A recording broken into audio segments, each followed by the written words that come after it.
Là-bas, c'est la Suède. Et là-bas, derrière les montagnes, c'est la Norvège. Et donc voilà, je quitte la Suède pour rejoindre la Norvège. Salut, moi c'est Pierre et je fais un tour d'Europe pendant 9 mois avec mon van que j'ai aménagé. J'ai déjà parcouru toute l'Europe du Sud et de l'Est, donc vous pouvez retrouver toutes les vidéos sur ma chaîne. En ce moment, je suis dans les pays nordiques et je vous emmène avec moi dans cette aventure à travers mes vidéos. Alors sans plus attendre, on y va. Salut tout le monde et bienvenue dans une nouvelle vidéo. Aujourd'hui je suis un peu triste parce que je vais quitter la Suède et c'est vraiment une page qui se tourne dans mon aventure, dans mon parcours. J'ai vécu tellement de moments incroyables, j'ai tellement de bons souvenirs que je crois que c'est même l'un de mes pays préférés de tout mon parcours. À voir avec la Norvège ensuite ce qu'elle va me réserver. Mais voilà, j'ai trop kiffé mon parcours ici. Et quel meilleur endroit que d'être en plein milieu de la Laponie suédoise, seul au monde, pour faire un petit débrief sur les meilleurs moments de mon aventure en Suède. Donc j'ai commencé ce parcours à Stockholm, la capitale. C'est la première fois que j'y allais et j'ai vraiment adoré cette ville. C'est reposant, c'est calme, c'est beau, c'est pas oppressant, il y a la nature juste à côté. Et du coup je suis obligé de noter le gros point fort de mon passage, c'est d'être allé sur l'archipel autour de Stockholm. Et ce qui était trop bien, c'est qu'on a pu y aller en voiture avec des ferries qui sont gratuits. Et c'était vraiment le meilleur moyen que de découvrir le mode de vie suédois, la nature suédoise. Pour commencer, on s'est vraiment plongé dans la culture. Du coup on a été obligé de faire un nombre incalculable de fika. C'est la petite spécialité des Suédois, un café avec une petite viennoiserie. Et ça nous a un peu troué le porte-monnaie, mais qu'est-ce qu'on s'en est régalé.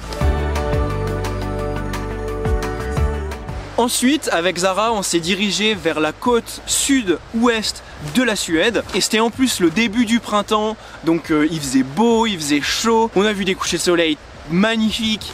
Et ce que je retiens le plus, je pense, c'est tous ces petits villages de pêcheurs qui longent la côte à moitié dans les fjords. Et c'est trop mignon, c'est trop stylé. Vraiment, toute cette côte-là était juste hors du temps pour nous. On a trop kiffé.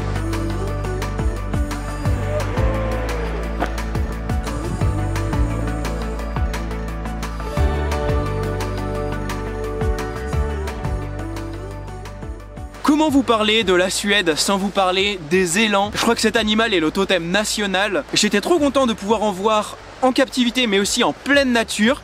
Et ça on va y revenir. Donc on est allé dans un parc pour élans. On a pu leur donner à manger, les caresser et en apprendre un peu plus sur cet animal. Et vraiment je les adore, c'est devenu un peu mon animal favori. Ils sont adorables et assez majestueux aussi.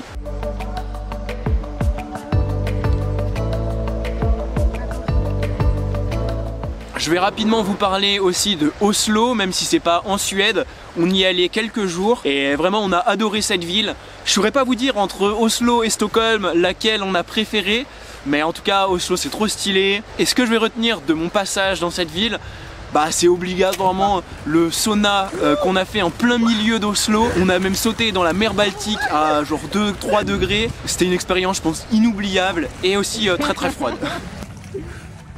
Et après Oslo, après avoir quitté Zara aussi à cet endroit-là, je suis monté directement vers le nord de la Suède. Faut savoir que plus on monte dans le nord et moins il y a de villes, mais par contre plus il y a de nature, plus il y a de forêt. Et c'est vraiment ce que je recherchais dans cette partie-là de la Suède. Alors pendant tout ce deuxième mois de voyage en Suède, je l'ai passé entièrement dans la forêt, dans la montagne. Je suis trop content d'avoir vécu cette partie-là de la Suède parce que de voir des espaces aussi vastes, aussi naturels, ça se fait de plus en plus rare, notamment en France. Donc j'en ai vraiment profité. Et ce qui m'a marqué dans ce passage-là, c'est toutes les randos à ski ou à pied que j'ai pu faire au milieu de nulle part. Et c'était juste incroyable.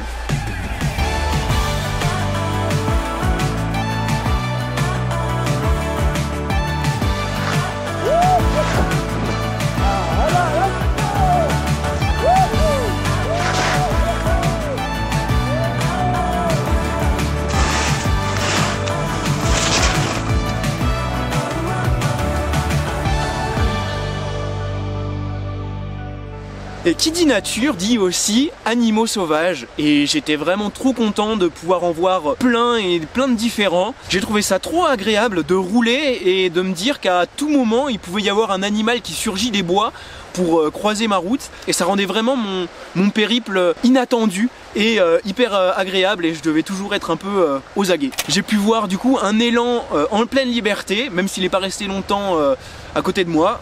J'ai vu aussi des rennes à foison. Malheureusement j'ai pas pu voir de traces d'ours, parce que ouais, il y a bien des ours bruns ici en Suède, mais bon, je pense qu'il était encore en train d'hiberner, donc va falloir que je revienne pour voir ça. Voilà, maintenant il est temps de laisser la Suède derrière moi et d'avancer vers la Norvège. Je suis déjà nostalgique de mon passage ici parce que, comme vous l'avez vu, j'ai vécu vraiment des bons moments ici, et c'est une page qui se tourne dans mon parcours. Donc sans que je m'en rende vraiment compte, j'avance doucement mais sûrement vers la fin de mon voyage. Pour moi, dans ma tête, il me reste plus qu'un pays, c'est la Norvège, même si après j'ai encore d'autres pays jusqu'à la maison, mais la Norvège c'est vraiment la dernière grosse étape de mon voyage, même si bon, en vrai il me reste encore 2 mois et demi à voyager, donc en vrai ça va, j'ai encore pas mal de route à faire, mais voilà, je commence déjà à me rapprocher de la fin et à être un peu nostalgique. J'espère que cette petite vidéo vous aura plu, ce petit rembobinage dans mes souvenirs, dans mon parcours, et que ça vous donne aussi envie de venir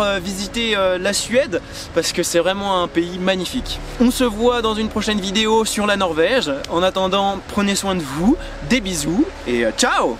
Merci beaucoup d'être resté jusqu'ici. Si t'as aimé cette vidéo, et ben n'hésite pas à la liker, à mettre un petit commentaire et surtout à t'abonner pour ne manquer aucune prochaine vidéo. Si t'es nouveau sur cette chaîne, et ben n'hésite pas à aller y faire un tour. J'ai déjà fait plein de vidéos sur mon road trip en Europe et il y a plein d'autres choses à venir, donc reste connecté. Ciao!